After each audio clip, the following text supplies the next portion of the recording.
सत्यव्रतः सत्यपरं त्रिसत्यं सत्यस्य योनिं निहितं च सत्ये सत्यस्य सत्यं मृतसत्यनेत्रं सत्यात्मकं त्वां शरणं प्रपन्ना यो नित्यमच्युतपदाम्बुजरुग्मरुक्मा व्यामोहतस्तदितराणि तृणाय मेने अस्मद्गुरोर्भगवतोऽस्य दयैकसिन्धो रामानुजस्य चरणौ शरणं प्रपद्ये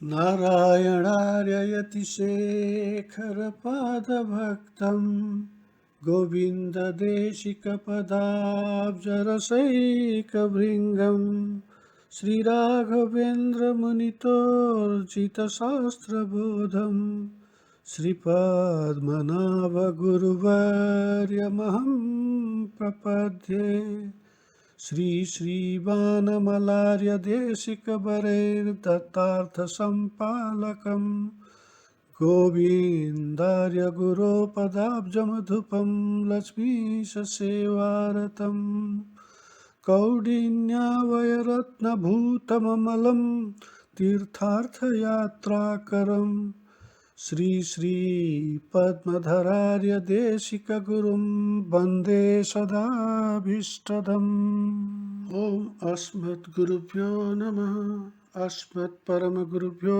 नमः अस्मत्सर्वगुरुभ्यो नमः। जय श्रीमन नारायण। प्रहलाद जी को स्तुतिमा हामी चर्चा गरिरहेका थियौं। प्रहलाद जीले पहिलो 5 वटा स्तोत्रमा आफू भगवानको स्तुति गर्न योग्य अधिकारी भएको प्रमाणित गर्नुहुन्छ। ती महनीय स्तुतिहरू हामीले अघिल्लो श्रृङ्खलामा सिध्यायौं। आज अलिकति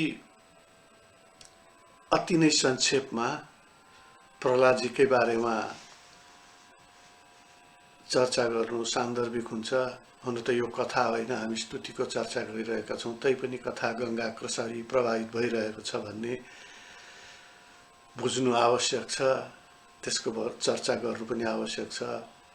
प्रहलादजीले गर्भावस्थामा हुँदैखेरि नै नारदजीबाट भगवत भक्तिको ज्ञान प्राप्त गर्नुभएको थियो। त्यसपछाडि पहिलिनी निवेदन गरे अनुसार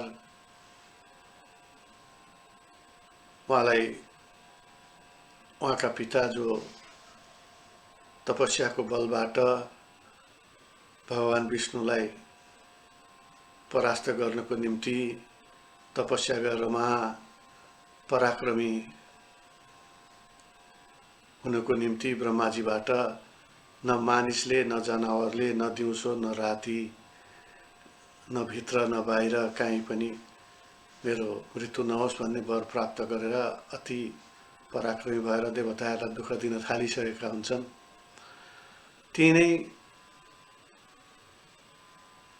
पिता, उनका पिता प्रहलादजीका पिता हिरण्यकश्यपले शुक्राचार्यजीका पुत्रहरूसँग शिक्षा ग्रहण गर्न लगाउनुहुन्छ। तर उहाँ भने भगवत भक्तिमै लाग्नु भएको हुन्छ। त्यो कथा भागवतजीमा आउँछ। त्यसपछाडि के पढिस् त भनेर सोध्दा पहिलिनी निवेदन गरे। उहाँले नवदा भक्तिको कुरा आफ्नो पिताजीलाई सुनाउनुभयो। त्यसपछाडि बडा उनी आक्रोशित हुन्छन्, छोरालाई ठिक ठाउँमा ल्याउन खोज्छन्, उनको अर्थमा आसुरिक प्रवृत्तिमा ल्याउन खोज्छन्। प्रहलादजी त्यस्तो गर्नुहुन्न।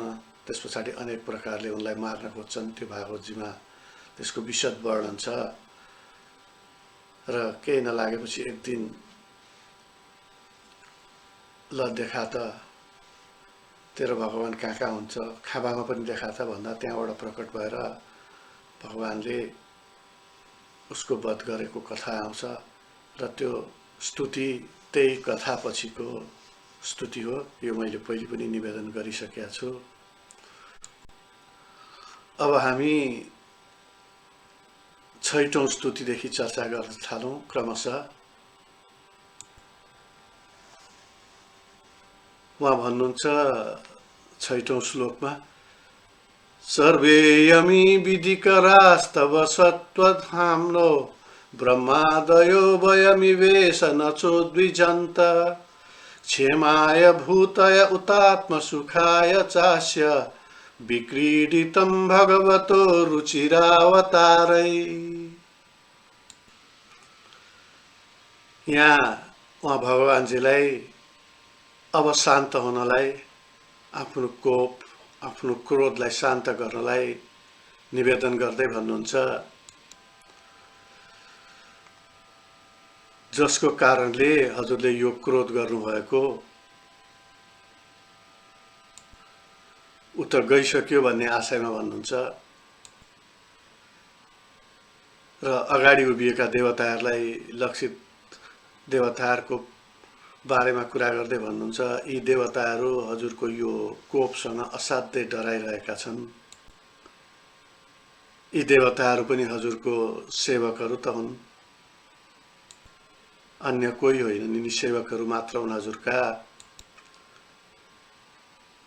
र यिनीहरूले हामी असुरको जस्तो, उहाँ आफ्नो कुलको कुरा निकाल्दै भन्नुहुन्छ, हामी असुरको जस्तो द्वेष भावले भक्ति पनि त गर्ने होइनन्। यहाँ रुचिरावतारै भन्ने शब्द छ। हजुरको यो जुन मनोहर स्वरूप छ, यो संसारको आत्मसुखको लागि हो वा संसारलाई कल्याण गर्नको निम्ति हो। यो डर देखाउन कदापि होइन। त्यसैले यो डर हटाउनलाई क्रोध शान्त गर्नुहोस् भन्ने भावमा उहाँ भन्नुहुन्छ, जसको कारणले हजुरले यो क्रोध गर्नुभएको थियो। संसारको हितको लागि त उहाँ हजुरले उसलाई त संहार गरिसक्नुभयो, आफ्नो पिताजीको कुरा निकाल्दै भन्नुहुन्छ। र उहाँ भन्नुहुन्छ, उपद्रव मचाउने बिच्छी र सर्प मारिदा सबै जीवहरू मानिसहरू खुसी नै हुन्छन्। त्यसैले आफ्नो क्रोधलाई शान्त गर्नुहोस् हे नृसिंह भनेर भन्नुहुन्छ। र भन्नुहुन्छ, हजुरको यो स्वरूप सम्झिँदाखेरि मानिसहरूमा डरको निवृत्त होस् भन्ने कामना गर्नुहुन्छ। किनभने त्यो स्वरूप नै भगवानको संसारबाट डरलाई हटाउन, उत्पातबाट जोगाउन भएको थियो भन्ने आशय उहाँ प्रकट गर्नुहुन्छ। यो कुरा उहाँ 7औं स्तुतिमा भन्नुहुन्छ, तद्यच्च मन्युमसुरस्य हतश्च याद्य मोदेत साधुरपि वृच्छिक सर्पहत्या लोकाश्च निर्वृतिमिता प्रतियन्ति सर्वे रूपम ऋषिम विभयाय जना स्मरन्ति। भर्खरै मैले जुन भने यो श्लोकले त्यही अर्थ बताउँदछ। हे नृसिंह, यो रूप सम्झिँदाखेरि मानिसहरूमा डर हराओस् भन्ने भावनासहित उहाँले प्रार्थना गर्नुहुन्छ। त्यसपछि उहाँ भन्नुहुन्छ, नाहं बिभेम्यजितते दिय भयानकास्य जिह्वार्क नेत्र भ्रिकुटिरभसोग दन्त्राष्टत आन्द्रसजक्षत केसर शङ्ककर्णा निहार्त भीत दिविगाधर भिन्न खग्रात्। उहाँ भन्नुहुन्छ, हे अजित, हजुरको अति भयङ्कर मुख, जिब्रो, सूर्य जस्ता घुम्दै गरेका भ्रिकुटी, तीखा दाँत, गलामा लागेको आन्द्राका माला, त्यो झरेको केस, सिंहको जस्तै अलगा कान, डरलाग्दो ठुलो शब्द र शत्रु क्षय गर्ने जुन नङ थिए उहाँका, आदिबाट म डराएको छैन भन्नुहुन्छ। उहाँले हजुरको स्वरूपबाट मलाई डर छैन, मलाई डर लागेको छैन भन्नुहुन्छ। त्यसको प्रयोजन छ, उहाँले भन्नुभएको कारण छ। उहाँ किन यसो भन्नुहुन्छ भन्ने अर्को श्लोकमा आउँछ। त्रस्तोस्म्यहं कृपणवत्सल दुःसहोग्न संसारचक्रकदनात् ग्रसतां प्रणीत बद्धः स्वकर्मभिरुद्ध सत्तमतेऽङ्घ्रिमूलं प्रीतोपवर्गशरणं हृदयसे कदानु। उहाँ हजुरको स्वरूपसँग म डराएको छैन, तर डर चाहिँ केमा छ त भन्दाखेरि उहाँ यहाँ प्रस्ट्याउनुहुन्छ, हे भगवान, हे दीनदयाल भन्नुहुन्छ, म त असुरको बीचमा परेको र कर्मबाट बाधिएको कारणले संसारको चक्रको उत्कट दुःखबाट भयभीत छु। म त्यहाँबाट चाहिँ दुःख भयभीत छु, किनभने म संसारको चक्रमा परेको छु। त्यसैले म माथि प्रसन्न भएर संसारको दुःख हटाउने हजुरको चरण कमलमा मलाई आश्रय दिनुहुन्थ्यो कि भन्नुहुन्छ। उहाँ भन्नुहुन्छ, मलाई तपाईँको त्यो स्वरूपबाट डर लागेको छैन, डर त म यो संसार चक्रमा बाँधिएको छु, सांसारिक जालमा छु, त्यसकारण चाहिँ मलाई डर लागेको छ भनेर भन्नुहुन्छ। त्यसकारण मलाई हजुरको श्री चरणमा आश्रय दिनुहुन्छ भन्ने प्रश्न गर्नुहुन्छ भगवानलाई। त्यसपछि उहाँ भन्नुहुन्छ, यस्मात् प्रिया प्रिय वियोग संयोग जन्म शोकाग्निना सकलयो निषुदयमान दुःखौषधं तदपि दुःखमताब्धियाहं भ्रूमन् भ्रमामि वदवे तव दास्य योगम्।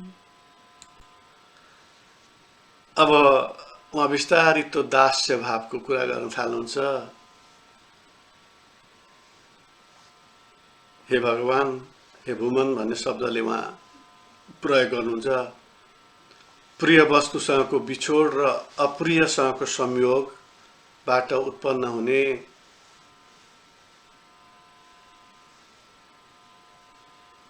शोकाग्निबाट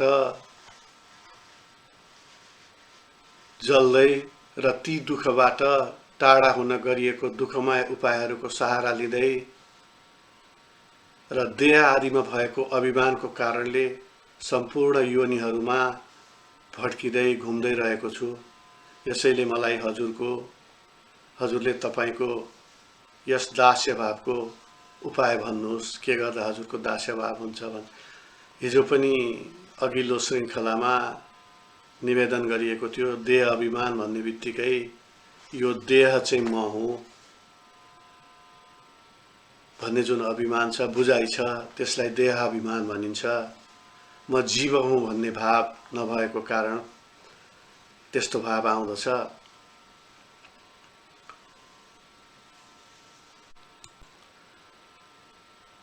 यहाँ हेरौँ, सुरुमा उहाँले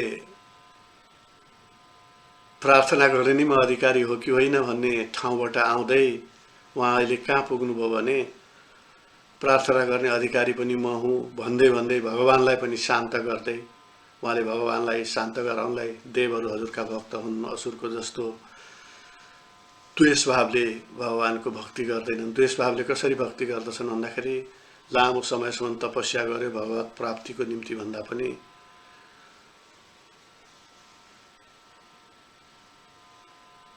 कसैलाई जित्नको निम्ति, कसैलाई पछार्नको निम्ति, कसैलाई हराउनको निम्ति जुन द्वेष भाव छ, अरूसँगको द्वेष भावको कारणले देवताहरू असुरहरूले त्यस्तो गर्दछन् भन्ने बुझाउँदै फेरि भगवानलाई शान्त हुने कुरो गर्दै र अन्तिममा उहाँ हजुरसँगको दास्य भाव कसरी प्राप्त हुन्छ त्यो मलाई बताइदिनुहोस् भन्ने प्रार्थना गर्नुहुन्छ। त्यसपछि फेरि उहाँ भन्नुहुन्छ, सोहम प्रियस्स सुहृद परदेवताया लीला कथास्तव नृसिंह विरिञ्च गीता अंजस्ति तर्म निगुण नगुण विप्र प्रमुक्तो दुर्गणिते पदयुगाल यसम हंस संग। उहाँले भगवानलाई त्यहाँ जुन स्वरूपमा उपस्थित हुन्थ्यो त्यही स्वरूपमै सम्बोधन गर्नुहुन्छ। उहाँले भन्नुहुन्छ, हे नृसिंह, हजुरको अनुकम्पाले अथवा अनुकम्पाको कारणले हजुरको दास भावमा प्रवृत्त हुँदै, यहाँ फेरि विचार गरौँ, उहाँ भन्नुहुन्छ त्यो दास्य भाव, उहाँको पनि त्यही मत छ। केही वैष्णवाचार्यहरूको मत अनुसार उहाँले भन्नुहुन्छ हजुरको दास भावमा प्रवृत्त हुँदै, तर हजुरको अनुकम्पाले भन्नुहुन्छ। उहाँ अनुकम्पा नभई त्यो भाव प्राप्त हुँदैन भन्ने भावमा उहाँ भन्नुहुन्छ, हे नृसिंह, हजुरको अनुकम्पाको कारणले हजुरको दास भावमा प्रवृत्त हुँदै हजुरका चरणमा आश्रय लिने सन्तहरूको सत्सङ्ग गर्ने म विषयादिबाट छुटकारा पाउँछु र हजुर र ब्रह्माजीले हजुरको बारेमा गाउने लीलाको वर्णन गर्दै म अनायास सबै दुःखबाट तर्नेछु भनेर भन्नुहुन्छ। पहिलो कुरो त उहाँले के भन्नुभयो, त्यो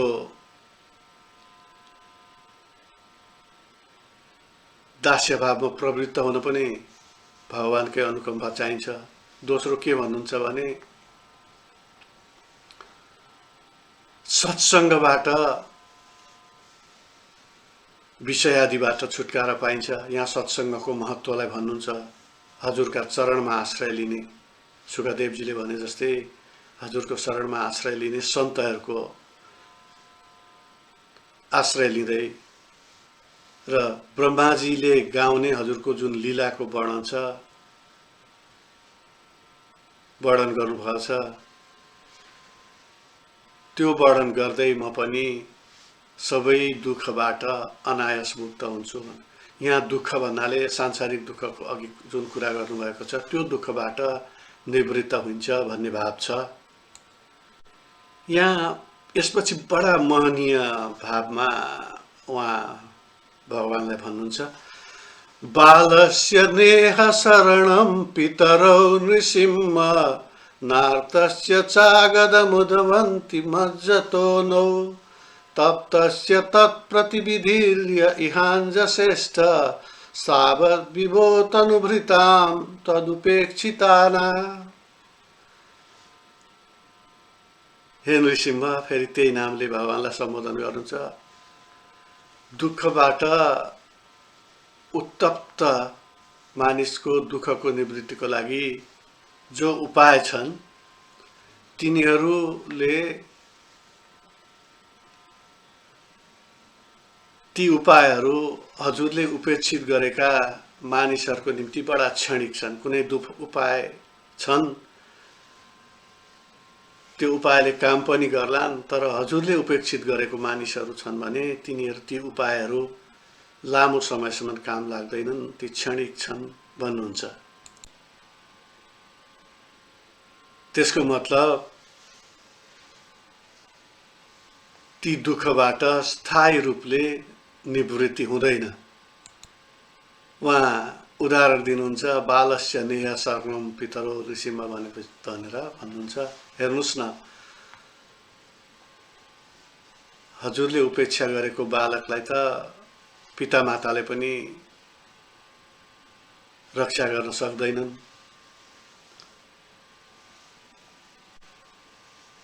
किनकि उनीहरूले पालनै गर्दाखेरि पनि त्यो बालकलाई दुःख भइरहन्छ। उहाँ अगाडि बढाउँदै भन्नुहुन्छ, यस्मिन् यतो यहिर्येन च यस्य यस्मात् यस्मै यथा यदुत यत्परः परो वा भावः करोति विकरोति पृथक् स्वभाव संचोदितस्तदखिलं भवतः स्वरूपम्।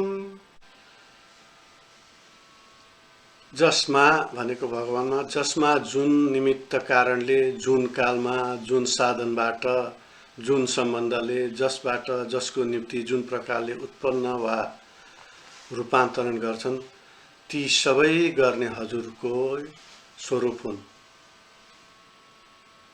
अथवा कर्ताको कुरा आइरहेछ।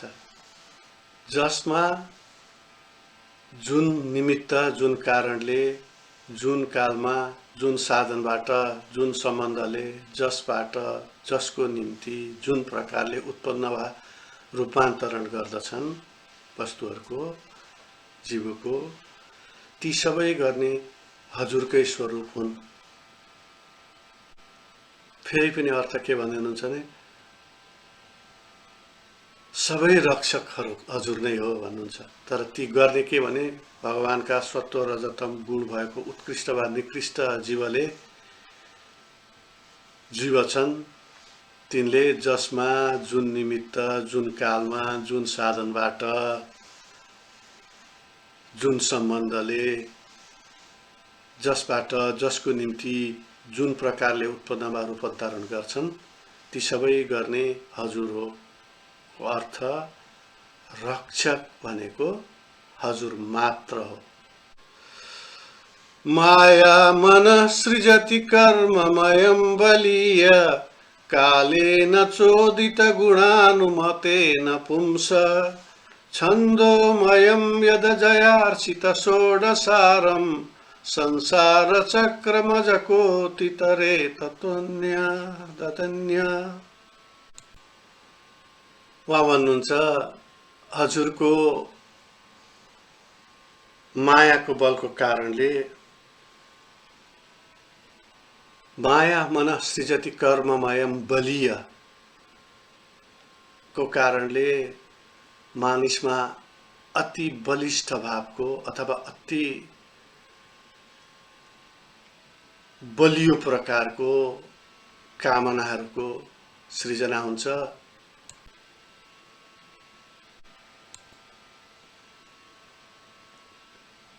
ती माया भनेको भगवानका तीनवटै मायाका स्वरूपको कुरा आएको छ यहाँ, सत्व तम रज गुणको कारणले। त्यसपछि भन्नुहुन्छ सत्वं हि नित्य विजितात्म गुण स्वधाम्ना कालो वशीकृत वृषिज्य विसर्ग शक्ति चक्रे वृशिष्ठमजयेश्वर षोडसारे निष्पीड्यमानमुपकर्ष विभो प्रपन्न। त्यसपछि भन्नुहुन्छ उहाँ भगवानलाई हे विभो भन्ने शब्दले यहाँ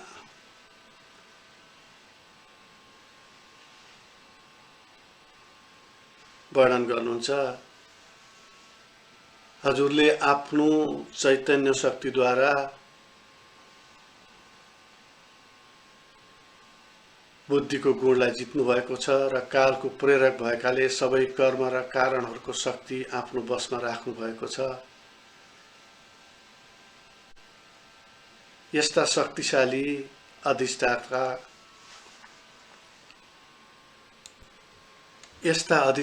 हजुरले अविद्याका 16 विकारयुक्त संसार चक्रमा फसेका, पेलिँदै गरेका, उखु जस्तै पेलिँदै गरेका भन्नुहुन्छ।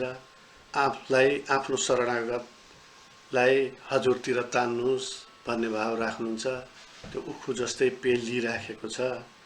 त्यो चाहिँ के भन्दाखेरि विकारयुक्त अविद्याको कारणले, अविद्या भन्नाले यहाँ अज्ञानको कारणले भन्ने अर्थ लाग्दछ। त्यो अज्ञानको कारणले बसिरहेको छ। त्यस्ता शरणागतलाई हजुरतिर आकृष्ट गर्नुहोस्, हजुरतिर तान्नुहोस् भनेर प्रार्थना गर्नुहुन्छ।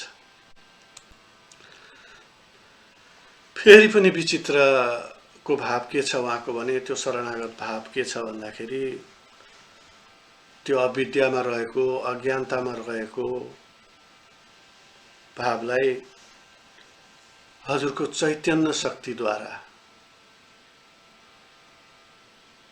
त्यो ज्ञानयुक्त जुन चैतन्य छ त्यसबाट चाहिँ हजुरतिर आकृष्ट गराउनुहोस् भन्ने भाव उहाँ राख्नुहुन्छ।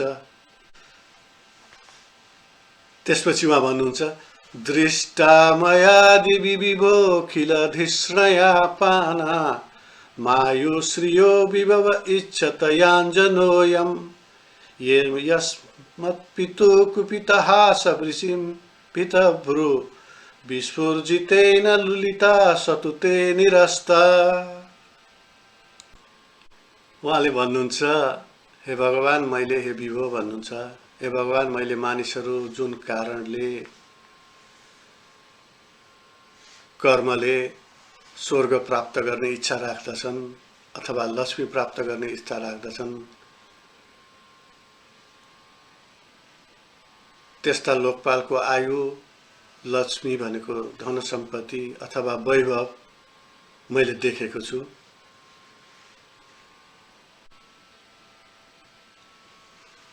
यी सबै भोगहरू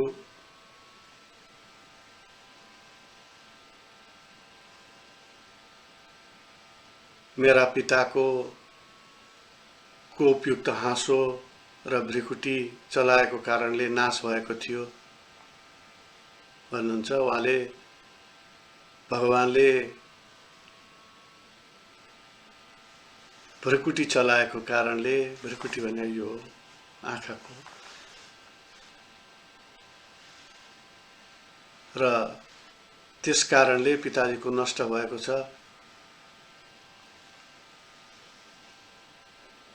त्यो ऐश्वर्य सकियो, त्यो लक्ष्मी सकियो, त्यो वैभव सकियो। त्यसपछि हजुरले मेरो पिताको वध गर्नुभयो। सारमा उहाँ के भन्नुहुन्छ, भावमा के भन्नुहुन्छ भने त्यसैले ती भोगको कुनै अर्थ छैन, ती भोगहरूको कुनै अर्थ छैन, कुनै तत्त्व छैनन्, सबै अति तुच्छ छन्, मलाई चाहिँदैन भन्ने भाव छ यहाँ उहाँको। उहाँले अघिको किन त मलाई चाहिँदैन भन्ने भावलाई उहाँले भन्नुहुन्छ। त्यसैले जीवको आयु र वैभवलाई चिन्ने म इन्द्रियद्वारा भोगिने ब्रह्माजीको भोग पर्यन्तको वैभव पनि चाहन्न। ती सानातिना वैभव होइन, इन्द्रियजन्य जुन सुख छ त्यो ब्रह्माजीको जस्तै वैभव भए पनि म त्यो चाहन्न।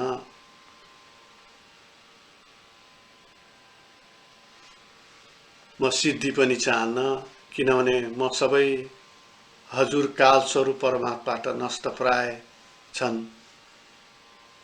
ती सबै भगवानबाट नष्ट प्राय छन्, नष्ट हुन्छन्, ती वैभवहरू जान्छन्। त्यसैले उहाँले के भन्नुहुन्छ भने हजुरले मलाई हजुरको सेवकको छेउमा पुर्याइदिनुहोस्। हजुरको छेउ पनि भन्नु त उहाँ फेरि त्यही हो, जसले भगवानमा आश्रय लिएका छन् तिनीहरूको छेउमा पुर्याइदिनुहोस् भन्नुहुन्छ। जुन भाव कुलशेखरजीकोमा थियो, तद्भृत्य भृत्य परिचारक भृत्य भृत्य, त्यो हजुरको भृत्यको छेउमा मलाई पुर्याइदिनुहोस् भन्ने भाव उहाँ राख्नुहुन्छ। त्यो अनन्य भक्ति भाव छ, अनन्य दास्य भाव छ, र त्यो दास्य भावबाट उहाँ भगवानलाई प्रार्थना गर्दै हुनुहुन्छ। त्यो अनन्त वैष्णवीय भाव छ। के हुन्छ भने त्यो सार के हो भने विषयवस्तुहरू मृग तृष्णा हुन्, विषय नाशवान छ,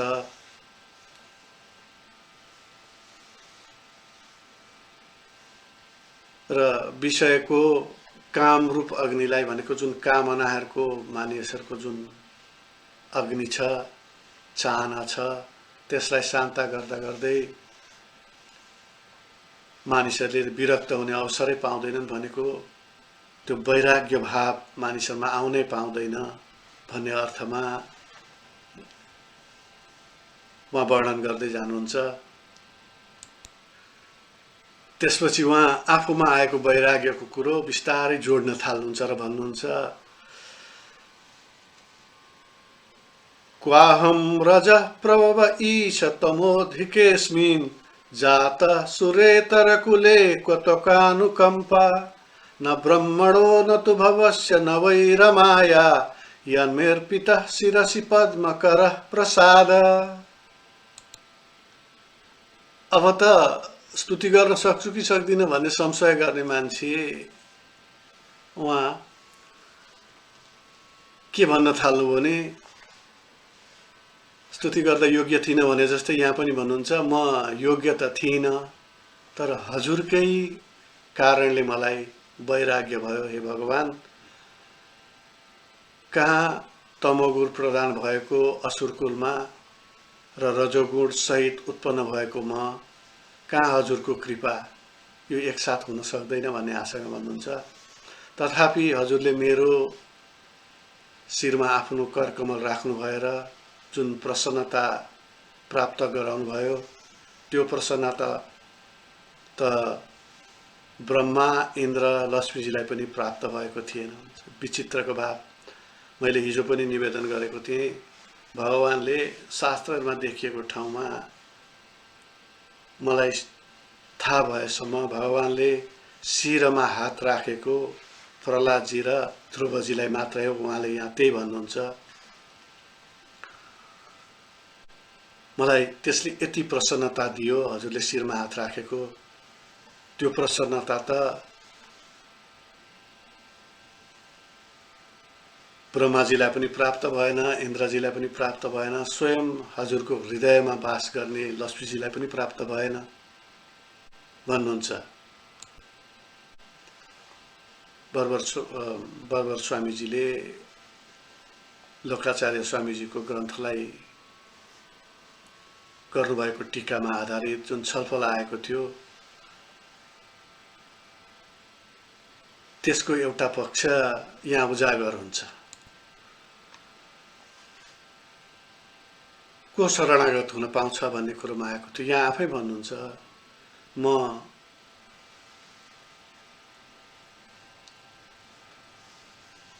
आफू तमोगुण प्रधानवाला थिएँ, रजोगुण सहित असुरकुलमा उत्पन्न भएँ, तथापि मलाई वैराग्य प्राप्त भयो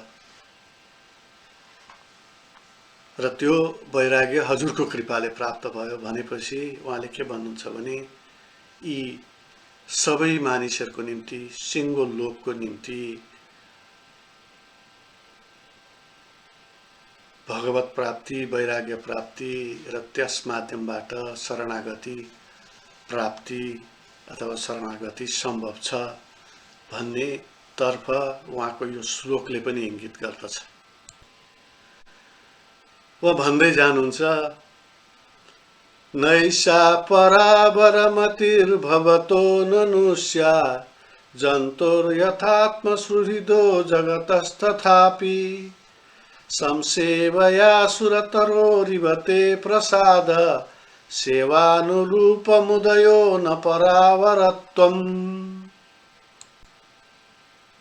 बिस्तारै भगवानको गुणानुवाद गर्न थाल्नुहुन्छ। उहाँ भन्नुहुन्छ हजुर संसारकै मित्र हुनुहुन्छ र साधारण मानिसको जस्तै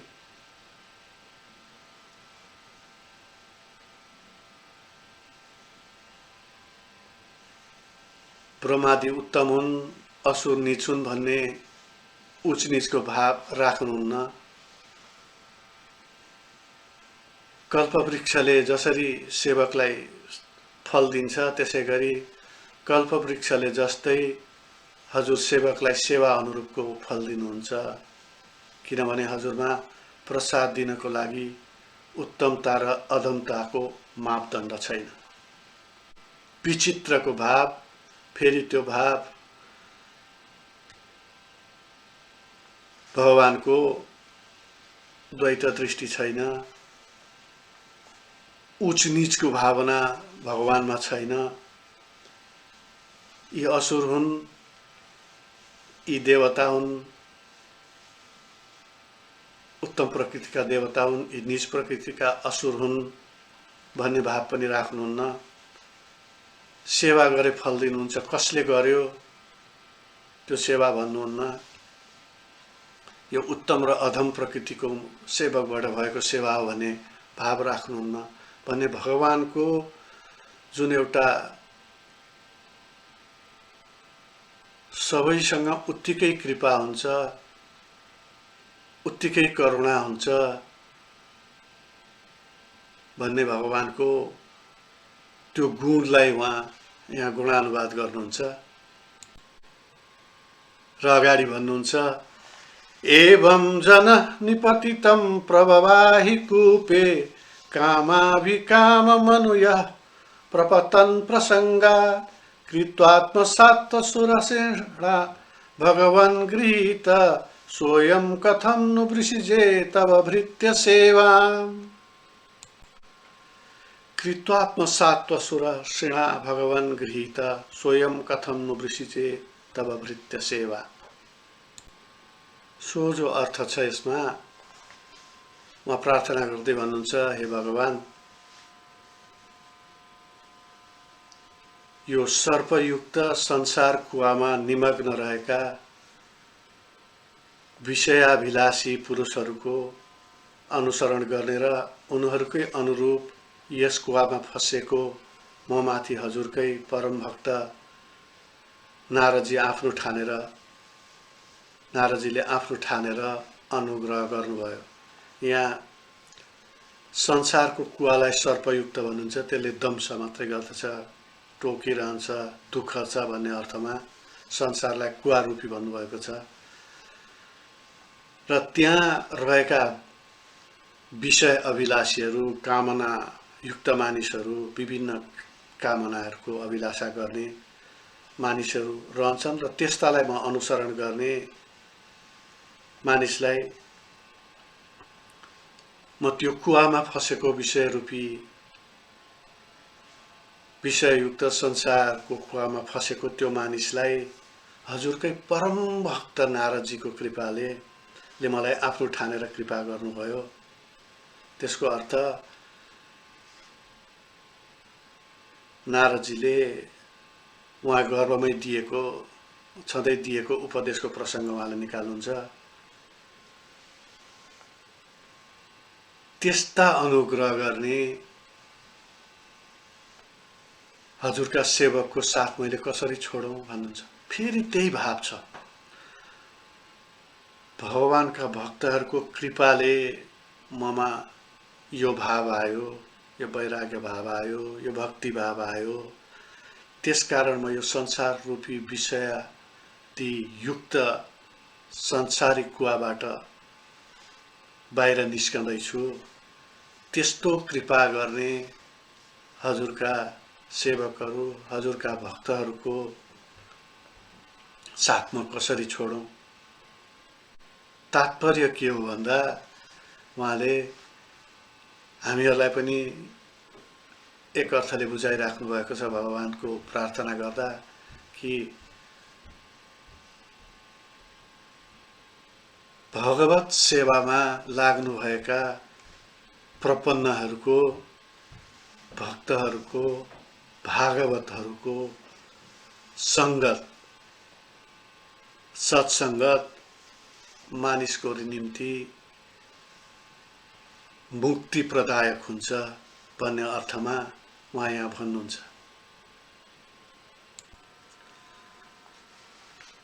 यहाँ फेरि स्मरण गरौँ, नारदजीले सत्सङ्गको बारेमा भनेको प्रसङ्गलाई सम्झौँ। पहिलो स्तोत्रको चर्चा गर्दा मैले निवेदन गरेको थिएँ। उहाँले भन्नुहुन्छ त्यो सत्सङ्गको कारणले नासम विदाय तदोदयते विवेक, त्यो सत्सङ्गको कारणले मानिसहरूको अन्धकारहरू नाश हुन्छ, अज्ञान नाश हुन्छ। विदाय तदोदयते विवेक, त्यस पछाडि विवेकको उदय हुन्छ भन्नेको अर्थ ज्ञानको उदय हुन्छ, ज्ञान वैराग्यको उदय हुन्छ भन्ने अर्थमा भन्नुभएको छ। यहाँ प्रहलादजीले त्यही आशयमा आफ्नो विचार भगवान समक्ष प्रस्तुत गर्नुहुन्छ।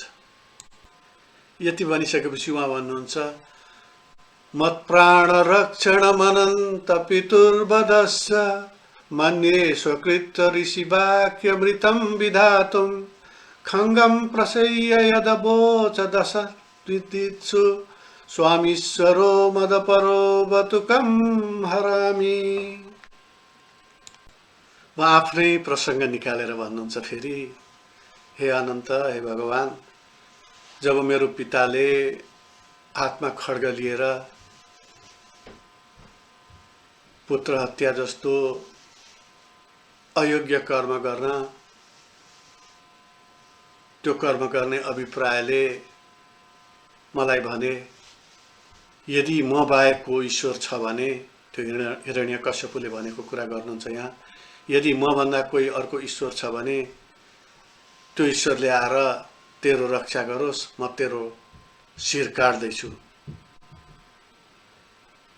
त्यसो भनेका थिए। त्यतिखेरै हजुरको सेवकहरू भृत्य भन्नुहुन्छ यहाँ, सनकादि ऋषिको वचन सत्य गराउन, मेरो प्राण रक्षा गर्न र मेरो पिताको वध गर्नुभयो भन्नुहुन्छ।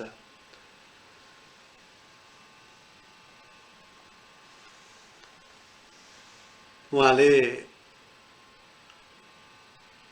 भगवानलाई फेरि रक्षकको रूपमा आफ्नो भक्तको रक्षा गर्नुहुन्छ भन्ने भावसहित यहाँ प्रार्थना गर्दै हुनुहुन्छ।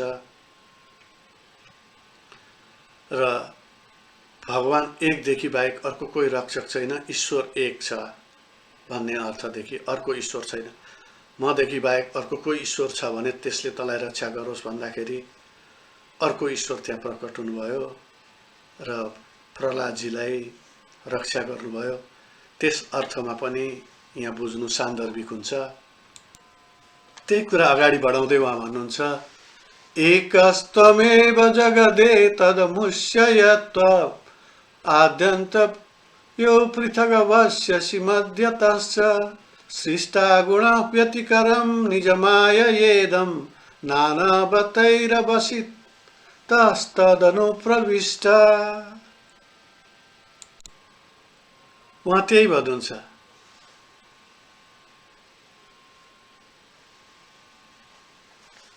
हजुर एक्लै नै यो जगत हो, किनभने हजुर यसको आरम्भको मा कारण रूपले अन्तमा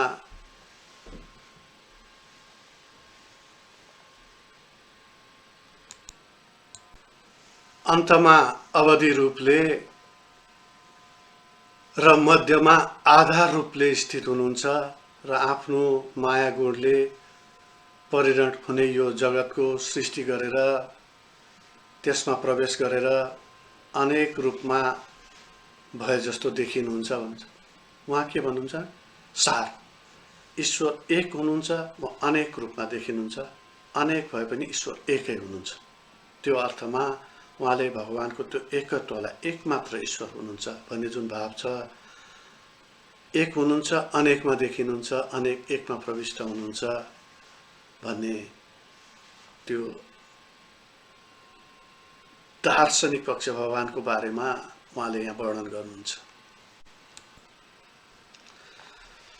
उहाँ फेरि भन्नुहुन्छ, त्वं वा इदं सदसदीश भवस्ततोऽस्न्यो माया यदात्म परबुद्धिरिरम्य पार्थो यद्यस्य जन्म निधनं स्थितिरीक्षणं च तद्वै तदेव वसुकाल वदष्टितर्वो। उहाँ भन्नुहुन्छ ईश्वरलाई एक भन्नुभयो, त्यसपछि वाक्य भन्नुहुन्छ फेरि गुणानुवाद गर्दै भने, हे ईश, हे भगवान, यो कार्य कारणात्मक जगत हजुर नै हो भन्नुहुन्छ। यसको मतलब के हो भने हजुरबाट जगत पृथक छैन, तर हजुर पृथक हुनुहुन्छ,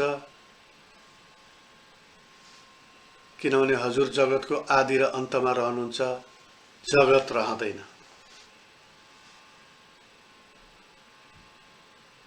दार्शनिक पक्ष छ। उहाँले सृजित गरेको जुन जगत छ त्यो हजुरबाट पृथक छैन,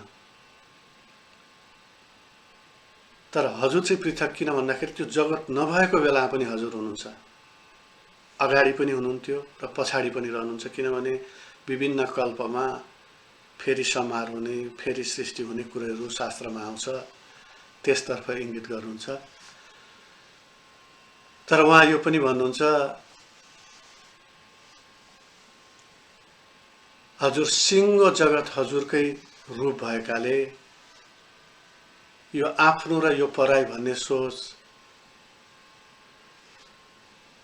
माया मात्र हो भन्नुहुन्छ।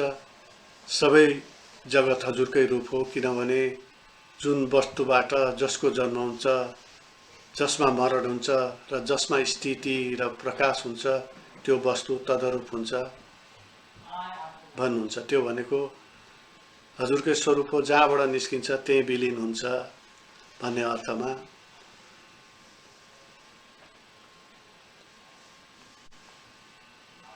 यहाँ उदाहरण पनि दिनुहुन्छ, जसरी वृक्षको कारण पृथ्वी र पृथ्वीको कारण सूक्ष्मभूत छ, यसै प्रकारले कार्य कारणात्मक जगतका कारण परमात्मा हुनुहुन्छ। यहाँ पृथ्वी भन्नाको अर्थ चाहिँ काल र सूक्ष्मभूत भन्नाले वसुको अर्थ लाग्दछ भन्ने टीकाकारहरूले गर्नुहुन्छ।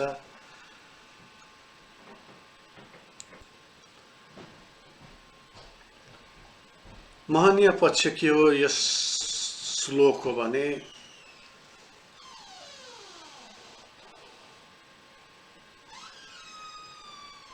हजुर संसार हो भन्नुहुन्छ एकतर्फ, पृथक छैन भन्नुहुन्छ, फेरि पृथक हुनुहुन्छ भन्नुहुन्छ। त्यसको अर्थ के हो भने यो अरू सबै चिज सृष्टि गरिएको चिज हो, भगवानसँग सम्बन्धित छ,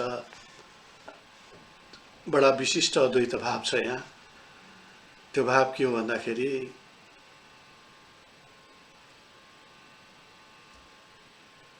ती दुईटा जगत र ईश्वर अलग अलग चिज हुन्। अलिकति रामानुज स्वामीले जुन प्रतिपादन गर्नुभएको विशिष्ट अद्वैत सिद्धान्तको कुरा यहाँ देखिन्छ। त्यो संसार र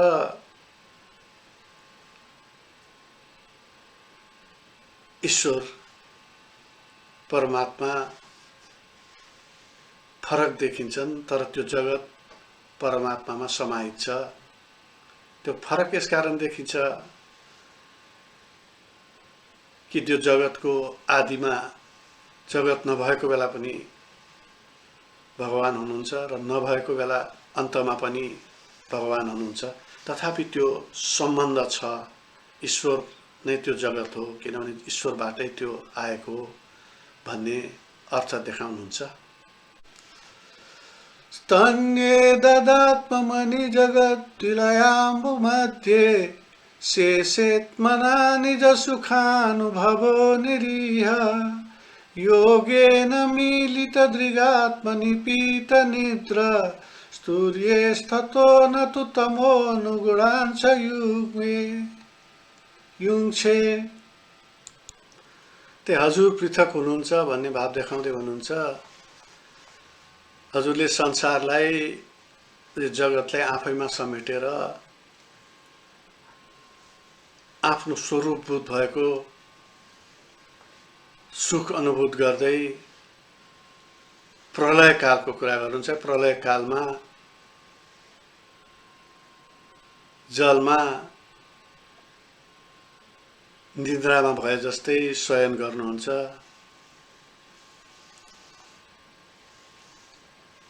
तर स्वस्वरूप प्रकाशद्वारा, आफ्नै प्रकाशद्वारा उहाँ निन्द्रा रहित रहनुहुन्छ। त्यसैले निदाए जस्तो, स्वप्नमा रहे जस्तै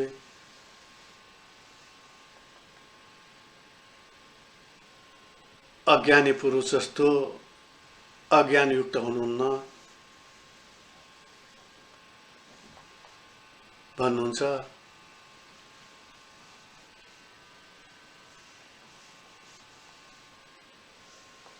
र त्यो चाहिँ उहाँको पृथकताको अर्को उदाहरण दिँदै उहाँ भगवानलाई प्रार्थना गर्नुहुन्छ।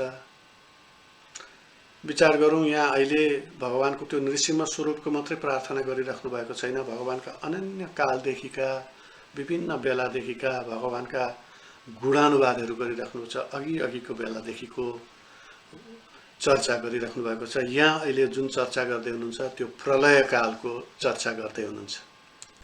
यसपछिका 4 वटा श्लोकमा उहाँले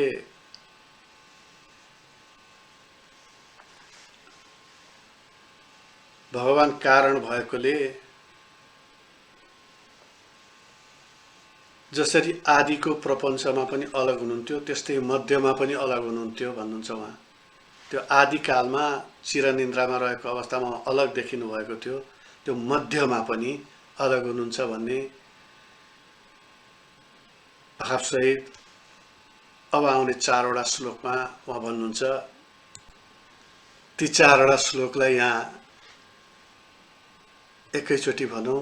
उहाँ भन्नुहुन्छ तस्यैव ते वपुरिदं निजकालशक्त्या संचोदितः प्रकृतिधर्मण आत्मगुणम् अम्बरशयनादिरमत्ससादे नाभिर्भूतः स्वकणिका बटवन्महाब्जम् तत्सम्भवः कविरतोऽन्यतः पश्यमान स्वां बीजमात्मनि तत्सवैर्चिन्त्य नाविन्ददब्धशतमप्सु निजमज्जमानो जातेऽङ्कुरे कथमपोपलोभेत बीजम्।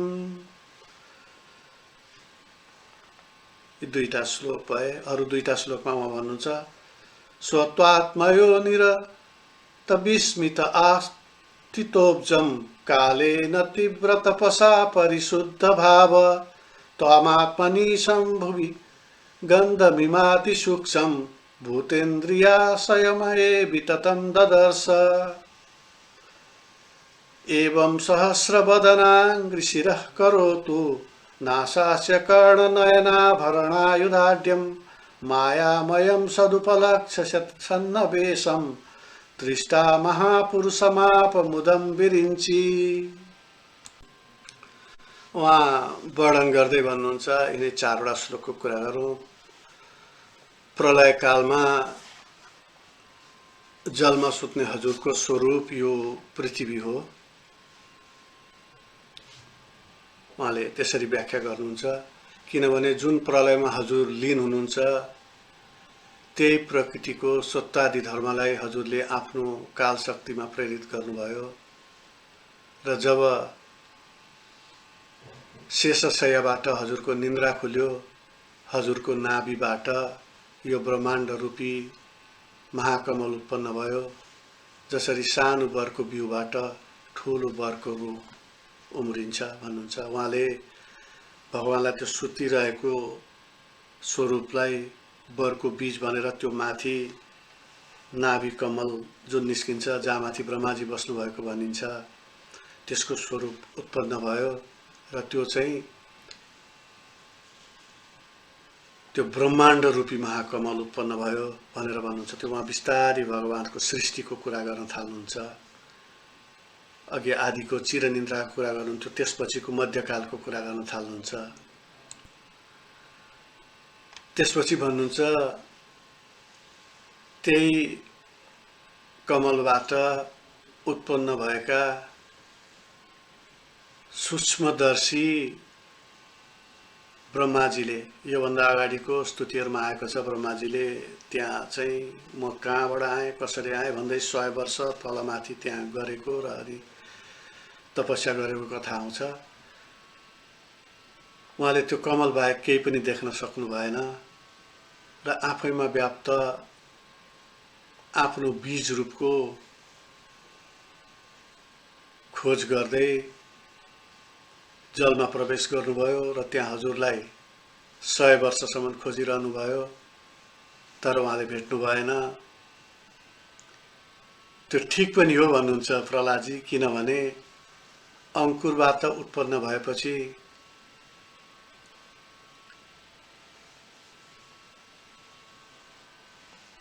कारण रूप अनुगत बीजलाई कसरी मान्छेले देख्न सक्दछ त भनेर भन्नुहुन्छ। सारमा पहिलेकै स्तुतिमा आएको कुरोमा ब्रह्माजीले त्यो आफ्नो सृष्टिको कारण के हो भनेर खोज्न थाल्नु भएको कुरा उहाँले यहाँ बताउनुहुन्छ। अथवा सृष्टि कालमा भगवानको लीलाको यहाँ वर्णन गर्दै हुनुहुन्छ, त्यो गुणानुवाद पनि गर्दै हुनुहुन्छ भगवानको। त्यसपछि पहिले नै आइसकेको कुरोलाई फेरि यहाँ उहाँ भन्नुहुन्छ, हे भगवान ब्रह्माजीले 100 वर्षसम्म हजुरलाई जलमा खोजेर नभेटेपछि आश्चर्यचकित हुँदै खोज्न छोड्नुभयो र कमलमै बसेर दीर्घकालसम्म तीव्र ध्यान गरेर अन्तःकरण शुद्धि भएपछि भूत, इन्द्रिय र मनबाट बनेको आफ्नो शरीरमा अति सूक्ष्म रूपले व्याप्त रहने हजुरलाई यसरी हेर्नुभयो जसरी विवेकी पुरुषले पृथ्वीमा व्याप्त गन्धलाई यताउति हेर्छ, बास्ना आएपछि यताउता हेर्छ, त्यसरी उहाँले हेर्न थाल्नुभयो। किनभने उहाँ त्यो अन्तस्करणमा भगवानको स्वरूपलाई उहाँले अनुभूत गर्नुभयो। यहाँ थोरै ब्रह्माजीको हृदयमा भगवान प्रवेश गर्नुभएको थियो, त्यो अन्तर्वामी स्वरूपबाट भन्ने कुरा आयो। त्यही धेरै ठाउँमा आएको छ। भगवान वेदव्यासीले पनि सुरुमै भन्नुभएको छ, त्यो वेदरूपी ज्ञान भगवानले उहाँको अन्तस्करणमा दिनुभयो भन्ने कुरा आज। सृष्टिको काम उहाँलाई दिनुभयो। सृष्टिकर्ता भगवान भए पनि सृष्टिको काम ब्रह्माजीबाट गराउनु भएको प्रसङ्ग आउँछ। त्यही कुरो यहाँ भन्नुहुन्छ। त्यस पछाडि त्यही प्रसङ्गलाई उहाँले अगाडि लाँदै भन्नुहुन्छ, यस प्रकार अपरिमित मुख, चरण, शिर, हात, जाङ, नासिका, कस, कान, आँखा, भूषण, आयुधद्वारा शोभित यस्तो माया विराट पुरुषलाई देखेर ब्रह्माजी आनन्दित हुनुभयो। त्यहाँ पहिलोचोटि ब्रह्माजीले भगवानको दर्शन उहाँको विराट स्वरूपमा गर्नुभयो, जहाँ अनन्त मुखहरू छन्।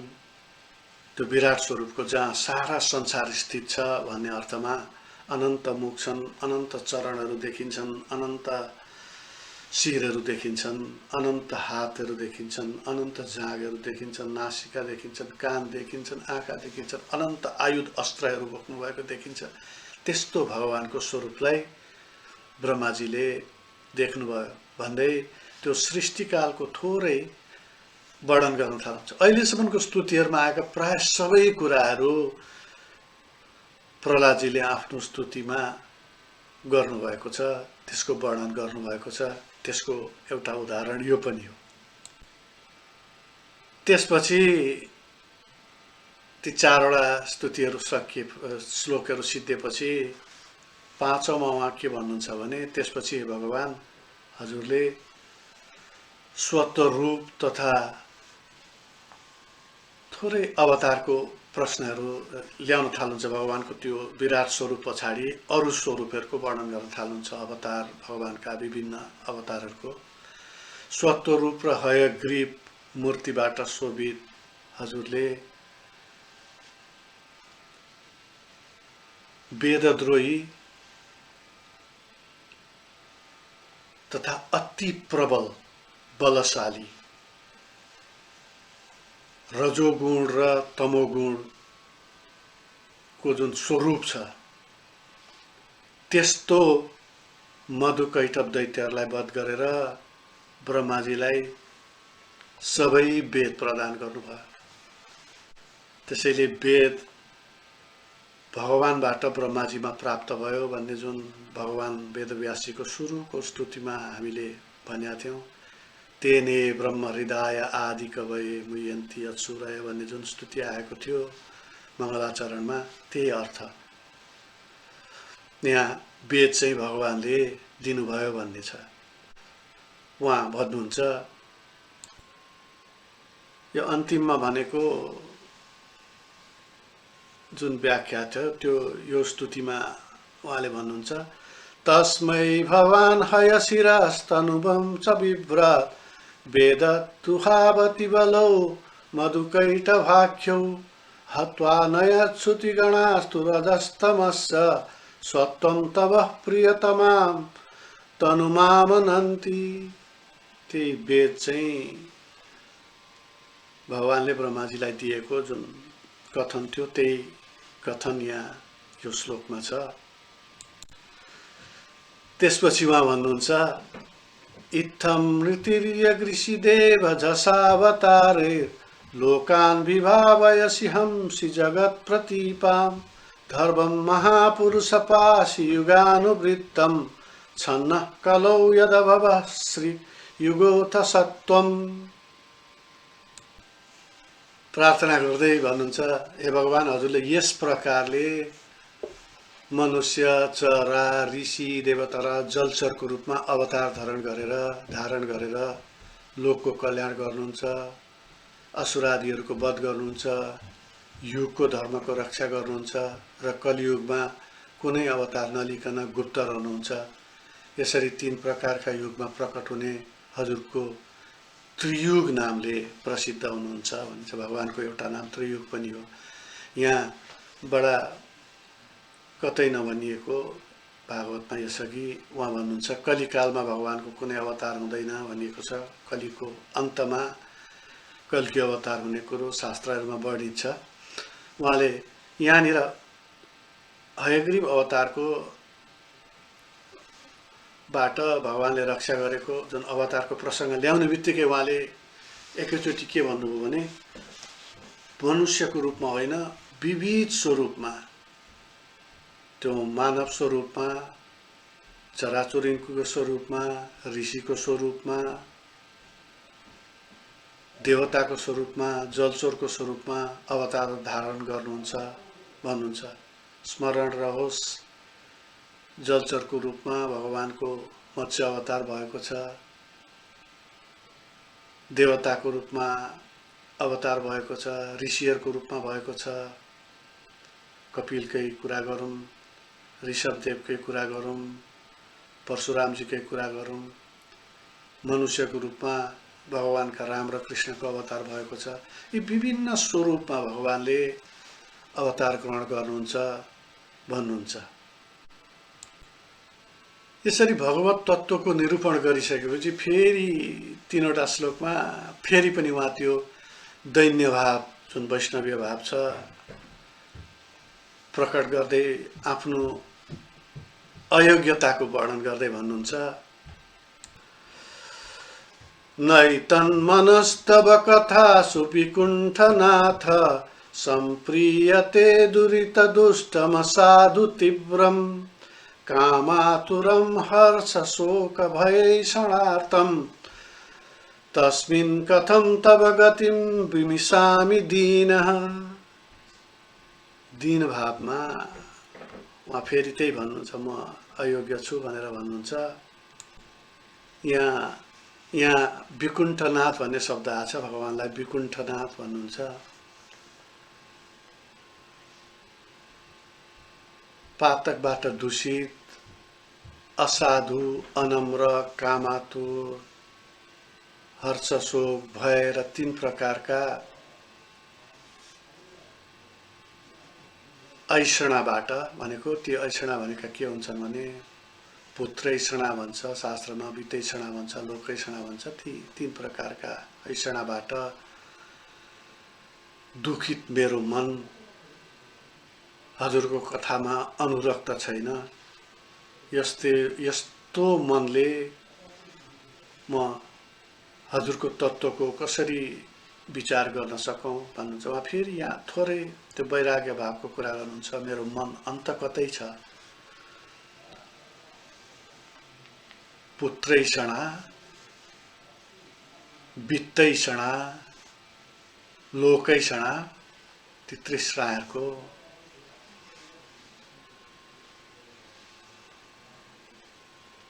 पुत्रादि सम्बन्धहरूको कुरा गर्नुहुन्छ, वित्तादि धन सम्पत्तिको कुरा गर्नुहुन्छ, लोकको कुरा, त्यसमा मेरो मन लागिरहेको छ। त्यसको कारणले मेरो मन दुखित छ। म यस्तो मनले हजुरको कसरी भगवत तत्त्वको चाहिँ विचार गर्न सक्दछु भनेर भन्नुहुन्छ। उहाँ यहाँ बडा अनौठो तरिकाले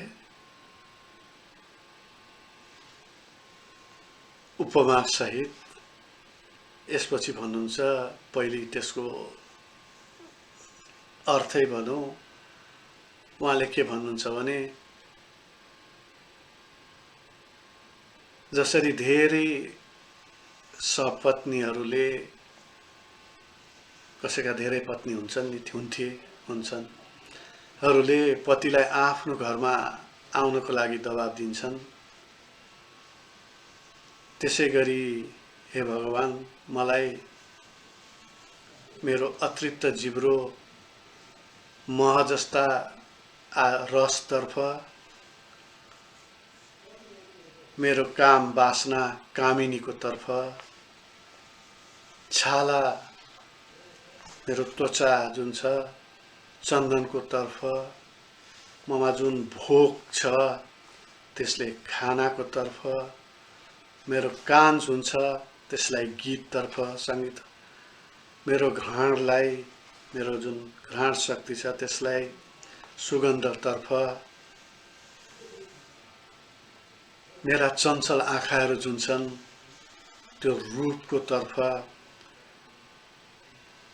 र मेरा कर्मेन्द्रियहरू जुन छन् ती विषयादितर्फ,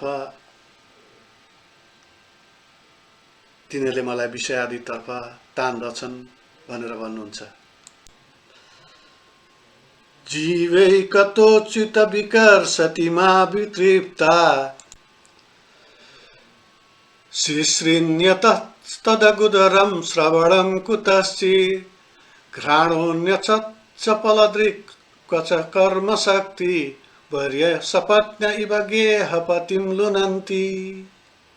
त्यही भावमा अघि मैले जसरी त्यसको पहिले व्याख्या गरेँ त्यसैको अर्थ यो, त्यसैको श्लोक हो यो।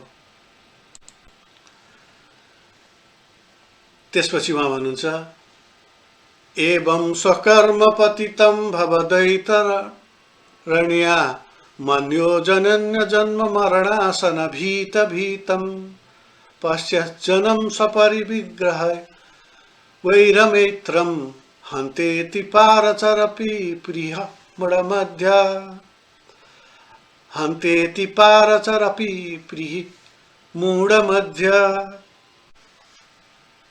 भगवानलाई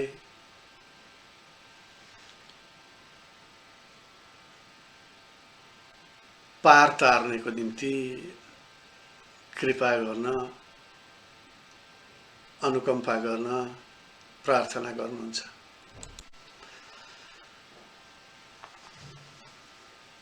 को नत्र तेऽखिल गुरो भगवन् प्रवास, उत्तारणेस्य भगवसम्भवलोलुपहेतो, मूढेषु वै मददनुग्रह आर्तबन्धो, किं तेन ते प्रियजनानुसेवतां न। यहाँ भगवानलाई उहाँ हे अखिल गुरु भन्नुहुन्छ। हे भगवान, हे आर्तबन्धु भनेको दुखीहरूको मित्र, गुरु भन्नुहुन्छ। पहिले त ज्ञानको स्रोत हो भन्ने कुरो आयो। भगवानलाई जगत गुरु भनिन्छ, कृष्णं वन्दे जगत गुरु भन्ने पनि गरिन्छ। भगवान रामको प्रार्थना गर्दा पनि जगत गुरु भन्ने प्रार्थना आउँछ। यहाँ भगवानलाई अखिल गुरु भन्नुहुन्छ। हामीहरू जस्ता मूढहरूको निम्ति हजुर महात्मा हुनुहुन्छ, हुनु उचित हुन्छ।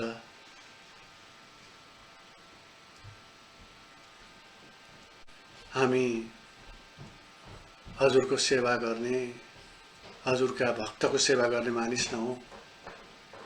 त्यसैले हजुरलाई हाम्रो उद्धार गर्नलाई कति परिश्रम गर्नुपर्छ र त्यसकारण हामीलाई उद्धार गर्नुहोस् भन्ने भावमा उहाँ प्रार्थना गर्नुहुन्छ। उहाँ भन्नुहुन्छ हे पर भन्नुहुन्छ। यहाँ फेरि भगवानको त्यो पर स्वरूपलाई सम्बोधन गर्नुहुन्छ। हे सर्वोत्तम पनि भन्नुहुन्छ। हजुरको प्रभावको गान गर्नु मेरो लागि मधुर अमृत जस्तै हो। अब उहाँ त्यो प्रपन्न भावमा कुरा गर्न थाल्नु भएको छ। उहाँ भक्ति भावमा कुरा गर्न थाल्नु भएको छ। भक्तको स्वरूपले उहाँ कुरा गर्न थाल्नुहुन्छ। र मेरो लागि अमृत जस्तै हो र मेरो चित्त त्यसैमा अत्यन्त निमग्न भएको छ। उहाँले त्यो भक्तिभाव, त्यो प्रपन्न भाव ममा आइसक्यो भन्ने कुरा गर्नुहुन्छ। त्यसैले यो दुष्कर बैतरणी नदीको मलाई केही डर छैन। अब उहाँ के भन्न थाल्नु, मलाई अब त्यसको कुनै किन डर भएन भने म हजुरको गान गर्न थालिसकेँ, मेरो चित्त हजुरमा निमग्न भएको छ, त्यसैले मलाई यो बैतरणी नामको कुनै डरै छैन। तर अरू मूर्खहरू देखेर मलाई चिन्ता लागेको छ, उनीहरूको मन त्यो भगवानको अमृतबाट विमुख छ र उनीहरू इन्द्र आदि देवताहरूले दिने सुखको निम्ति कुटुम्ब आदिको पोषणको भार बोकेर बसेका छन्। तात्पर्य के हो भने उनीहरूले हजुरको श्रीचरणमा मन लगाएका छैनन्, हजुरको अमृत समान गान गरेका छैनन् भन्ने अर्थमा भन्नुहुन्छ। उहाँकै शब्दमा नैबो द्विजे परदुरात्यय बैतरणीया स्वदीर्घयान महामृतमग्न चित्त सोचे ततो विमुख चेतस इंद्रियार्थ माया सुखाय भरमो दहतो विमूढान्। त्यही भाव अघि जुन मैले निवेदन गरेँ त्यसको अर्थ त्यही हो। त्यसपछि उहाँले भन्नुहुन्छ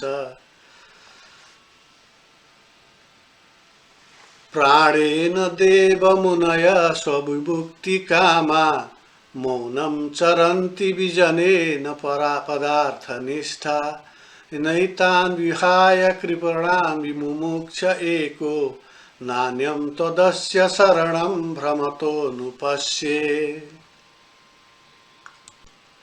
यो 37औं श्लोकमा उहाँ भन्नुहुन्छ मुनिहरू त प्राय आफ्नो मुक्तिको इच्छाले एकान्तवास र मौन धारणा गर्छन्। ऋषिहरूको उहाँले चर्चा गर्दै भन्नुहुन्छ उनीहरूले परोपकार गर्न सक्दैनन्, उनीहरू एक्लै बस्छन्, आफै तपस्या गर्छन्, आफै मुक्ति हुन खोज्छन्। त्यसैले म यी दिनहरूलाई छोडेर मोक्षको इच्छा राख्दिनँ भन्नुहुन्छ।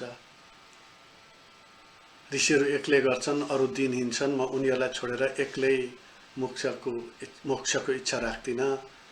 त्यसैले हे देव, हजुरबाहेक यी मूढ पुरुषहरूलाई अनेक योनिमा भ्रमण गर्नबाट जोगाउन केही अर्को भए जस्तो लाग्दैन भनेर भन्नुहुन्छ उहाँले।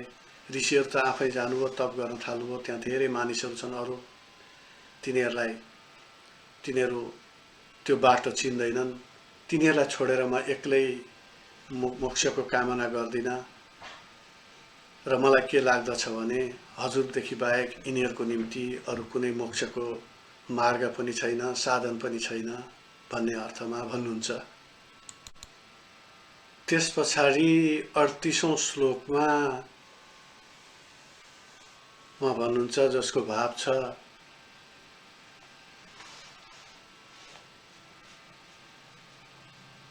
गृहस्थाश्रममा आनन्दमा मग्न भएका मान्छेहरूले मलाई सुख भयो, सुख पुग्यो भनेर कहिले भन्दैनन्। गृहस्थाश्रममा रहँदाखेरिको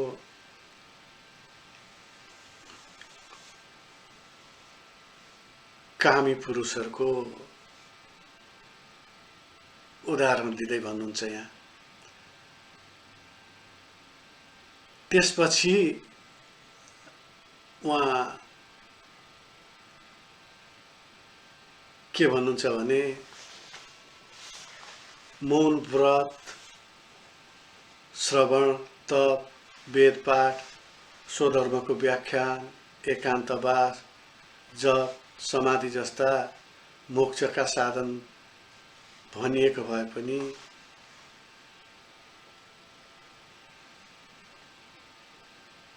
अजितेन्द्रिय पुरुषका जीविकाका साधन हुन्छन् र तिनीहरू केही पनि हुँदैनन् भन्नुहुन्छ। उहाँ अर्कै ठाउँमा लाँदै हुनुहुन्छ हामीलाई। उहाँ के भन्नुहुन्छ भने यी ठुल्ठुला यी जुन साधनका कुराहरू छन् तिनीहरू भनेको चाहिँ जितेन्द्रिय पुरुषको होइन, अजितेन्द्रिय पुरुषहरूका जीविकाका साधनको रूपमा आएका छन् भनेपछि तिनीहरू मोक्षका साधन होइनन्, अरू नै केही छ भन्ने अर्थमा भन्नुहुन्छ। यो श्लोकमा उहाँ यसरी भन्नुहुन्छ,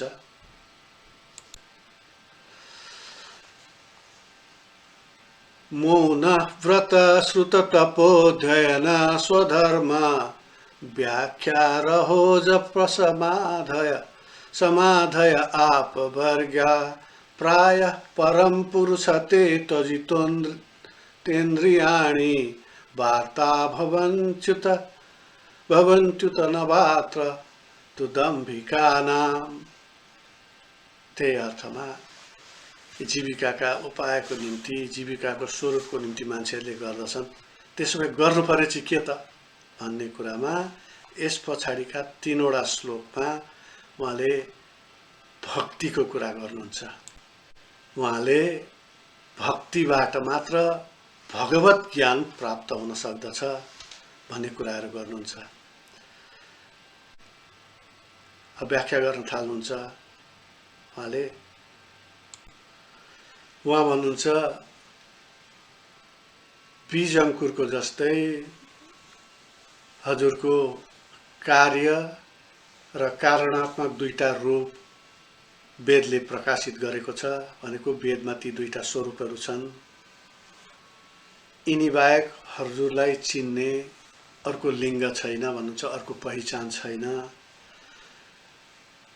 जसरी अग्निहोत्रीहरूले काठ घोटेर अग्नि प्रज्वलित गर्दछन्, आगो बाल्दछन् काठ घोटेर, त्यसै गरी भक्ति योगबाट मात्र हजुरको कार्य र कारणमा वर्तमानमा देखिन सक्नुहुन्छ भनेपछि त्यहाँबाट मात्रै हजुरलाई प्राप्त गर्न सकिन्छ, हजुरलाई अनुभूत गर्न सकिन्छ भनेर भक्ति मार्गको उहाँले निरूपण गर्नुहुन्छ। उहाँकै शब्दमा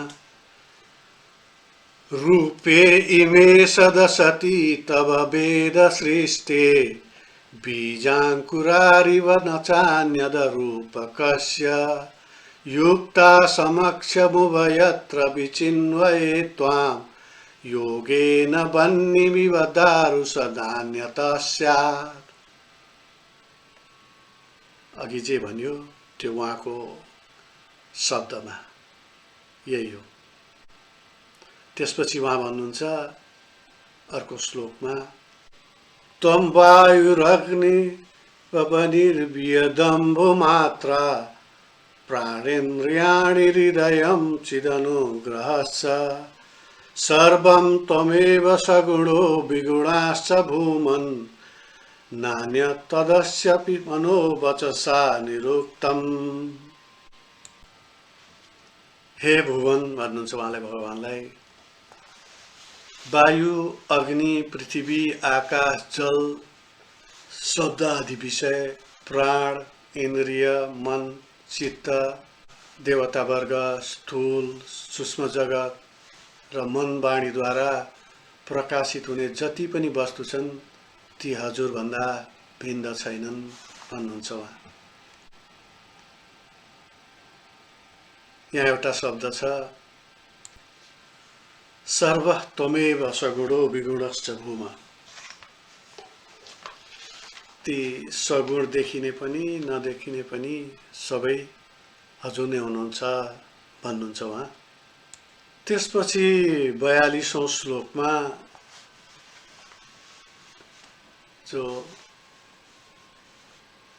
अन्तिम श्लोक भन्दा अघिल्लो श्लोक हो, त्यसमा उहाँ भन्नुहुन्छ,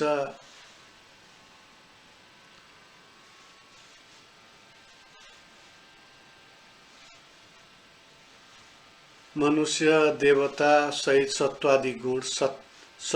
आदि गुण भनेको र यिनमा अभिमानी देवताहरू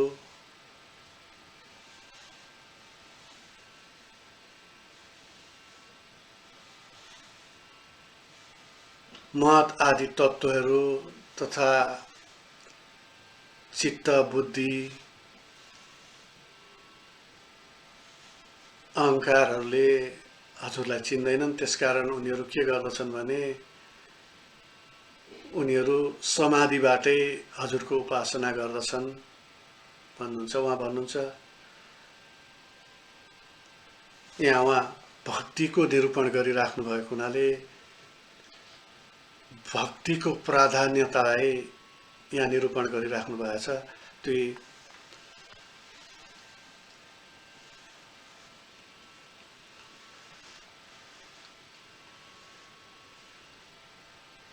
त्यस्ता मानिसहरू धर्मशास्त्रबाट विरत छन् र समाधिबाट हजुरको उपासना गर्छन् भन्नुहुन्छ। र अन्तिममा भन्नुहुन्छ हे पूज्यतम सबैभन्दा बढी पूजनीय, नमस्कार स्तुति पूजा सबै कर्मको समर्पण, चरण स्मरण, कथा श्रवण यी 6 अङ्गले सेवा नगरी परमहंस प्राप्त हुने हजुरको भक्ति कसरी प्राप्त हुन्छ भन्नुहुन्छ। त्यसको अर्थमा के भन्नुहुन्छ भने पहिले प्रार्थना गरे अनुरूप मलाई दासत्व भाव दिनुहोस् भन्नुहुन्छ। सबै थोक हजुरमा नमस्कार स्तुति पूजा चरण स्मरण कथा स्मरण श्रवण यी 6 अङ्गले सेवा नगरी परम हंस प्राप्त हुने हजुरको भक्ति कसरी प्राप्त हुन्छ भन्नुहुन्छ उहाँ। त्यसको मतलब फेरि पनि उहाँले भक्तिको प्राधान्यता देख्नुहुन्छ र उहाँ अन्तिम श्लोकमा यो भावसहितको अन्तिम श्लोकमा भन्नुहुन्छ ततेर्हतं नमस्तुति कर्म पूजा कर्म स्मृतिश्चरणयो श्रवणं कथायां संसेवया त्वयि विनोदि षडङ्गया किं भक्तिं जनः परमहंस गतौ लभते। त्यही भाव भन्नुहुन्छ उहाँ। र यसरी भक्त प्रहलादजीले आफ्नो सबै अवस्थाबाट भगवानको आदिकालदेखि सृष्टिदेखि लिएर भगवानका विविध उहाँका बेलासम्मका अवतारहरूको कुरा गर्दै त्यसमा पनि भगवानले सबै प्रकारका स्वरूप ग्रहण गर्नुहुन्छ, सबै खालको अवतार ग्रहण गर्नुहुन्छ भन्दै त्यसको प्रार्थना गर्दै भक्ति मात्र भगवत प्राप्तिको एउटा उपाय हो भन्ने तर्क सहितको भगवानलाई प्रार्थना गर्नुहुन्छ र उहाँले भगवानलाई अन्तमा शान्त गराउनुहुन्छ। भगवानले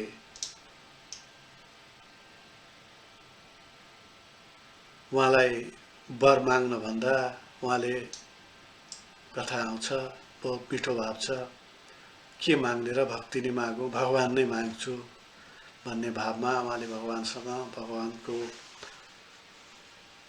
भक्तिको अनुग्रह गर्नको निम्ति वर माग्नुहुन्छ। र यहाँ हामी देख्छौँ प्रहलादजीले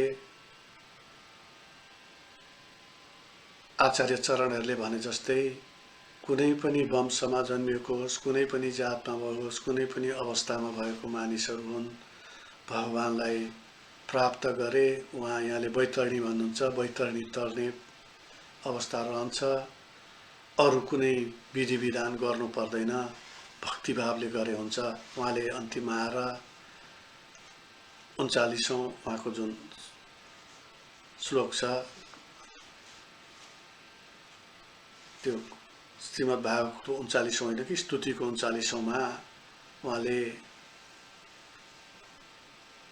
त्यही कुरा गर्नुहुन्छ समाधि आदिबाट हुँदैन, भगवान प्राप्तिको निम्ति भक्ति नै प्रधान हो भनेर निरूपण गर्नुहुन्छ। प्रहलादजीको संक्षिप्त चरित्र र स्तुति यही समाप्त गरिन्छ। यसपछि अर्को अनन्य भावको जुन स्तुति छ, गजेन्द्र मोक्ष स्तुति, श्रीमद् भागवतको 8औं स्कन्धमा छ। यसपछि त्यसको चर्चा गरिनेछ। आज यसलाई यही विराम दिउँ। जय श्रीमन्नारायण।